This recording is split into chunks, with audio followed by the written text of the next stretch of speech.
ഇന്ന് രാഹുൽ ഗാന്ധിയും കേരളത്തിലുണ്ട്. പ്രധാനമന്ത്രിക്കെതിരെ കടുത്ത വിമർശനമാണ് രാഹുൽ ഗാന്ധി ഉന്നയിക്കുന്നത്. ഈ രാജ്യത്തെ ഭരണഘടനാ സ്ഥാപനങ്ങൾ പ്രധാനമന്ത്രിയുടെ സ്വകാര്യ സ്വത്തല്ല. പ്രധാനമന്ത്രിക്ക് ഒരിക്കലും ഇന്ത്യ എന്ന രാജ്യത്തെ മനസ്സിലാകില്ലെന്നും രാഹുൽ പറഞ്ഞു. വയനാട്ടിലെ റാലികൾക്ക് ശേഷം രാഹുൽ ഉടൻ കോഴിക്കോടേക്ക് എത്തും. കോഴിക്കോട് കടപ്പുറത്താണ് മഹാറാലി. വിക്രം മൈതാനിയിൽ നിന്ന് രാഹുൽ കെ വി നമുക്കൊപ്പം വിവരങ്ങളുമായി ചേരുന്നുണ്ട്. രാഹുൽ, ആദ്യം ഈ ഹെലികോപ്റ്റർ ഇറങ്ങുന്നതുമായി ബന്ധപ്പെട്ട ചില സംശയങ്ങളൊക്കെ ഉണ്ടായിരുന്നു. പിന്നീട് ഒടുവിൽ ചർച്ചകൾക്ക് ശേഷം അനുമതി കിട്ടി. എപ്പോഴാണ് മഹാറാലി? എത്രത്തോളം വലിയൊരു ജനസാഗരത്തെ പ്രതീക്ഷിക്കുന്നുണ്ട്?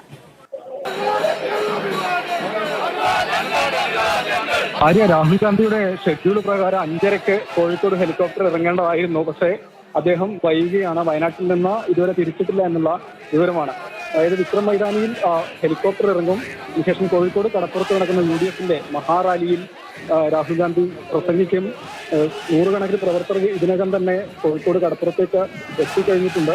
മണ്ഡലത്തിന് പുറത്ത്, വയനാട് മണ്ഡലത്തിന് പുറത്ത് രാഹുൽ ഗാന്ധി ഇത്തവണത്തെ ഈ പര്യടനത്തിൽ പങ്കെടുക്കുന്ന ഏക പരിപാടി കൂടിയാണ് കോഴിക്കോട് കടപ്പുറത്ത് നടക്കുന്നത്. വയനാട്ടിൽ റോഡ് ഷോയിൽ നൂറുകണക്കിന് പ്രവർത്തകർ പങ്കെടുത്തതിന് ശേഷം കോഴിക്കോട്ടേക്ക് കൂടി എത്തുകയാണ്. ഈ ഹെലികോപ്റ്റർ ഇറങ്ങുന്നതുമായി ബന്ധപ്പെട്ടാണ് ആശയക്കുഴപ്പമുണ്ടായത്. അതായത് കരസേനയ്ക്ക് കീഴിൽ വരുന്നതാണ് വിക്രം മൈതാനി.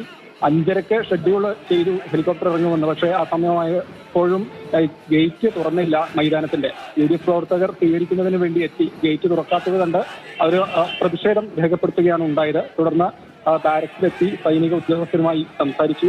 അതായത് ഉണ്ടായൊരു ആശയക്കുഴപ്പം, കമ്മ്യൂണിക്കേഷനിലുണ്ടായ ആശയക്കുഴപ്പം എന്നാണ് കോൺഗ്രസ് നേതാക്കൾ ഇതിനെക്കുറിച്ച് പറയുന്നത്. അതിനുശേഷം ഗേറ്റ് തുറന്നു. KPCC അധ്യക്ഷൻ, അതുപോലെ പ്രതിപക്ഷ നേതാവ് ഉൾപ്പെടെയുള്ള നേതാക്കന്മാർ ഇവിടെ എത്തിയിട്ടുണ്ട് രാഹുൽ ഗാന്ധിയെ സ്വീകരിക്കുന്നതിന് വേണ്ടി.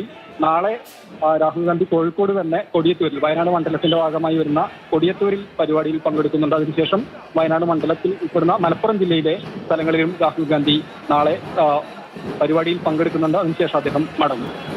ശരി.